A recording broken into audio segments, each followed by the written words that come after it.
تعالوا نكبر مع بعض، تعالوا نفرح مع بعض. الله أكبر الله أكبر الله أكبر، لا إله إلا الله، الله أكبر الله أكبر ولله الحمد.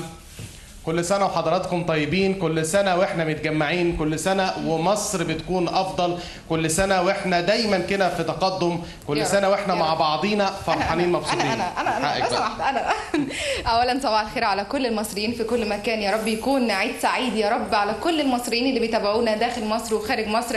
صباح الخير عبد الله يسري، صباح الخير رانيا هاشم، كل زمايلنا الموجودين معانا النهارده على سفح الأهرامات، أهرامات الجيزة. عايزة أقول إن حكمة لا يعلمها الا الله ان السنه دي تحديدا كل المناسبات السعيده كان يوم الجمعه. اول رمضان كان اول يوم الجمعه، العيد الصغير كان يوم الجمعه، النهارده عيد الاضحى ايضا عيد الجمعه، عيد يوم الجمعه هو عيد ربنا في الارض.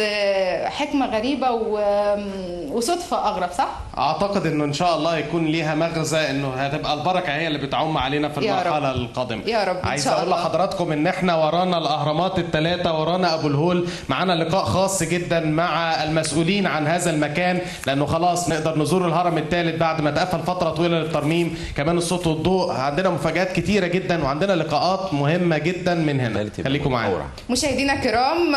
قبل ما نروح لفاصل، احنا النهارده في ضيافه خوفو وخفرع منقرع ابو الهول. فاصل سريع ونبدا فقرات صباح الخير يا مصر، يلا بينا.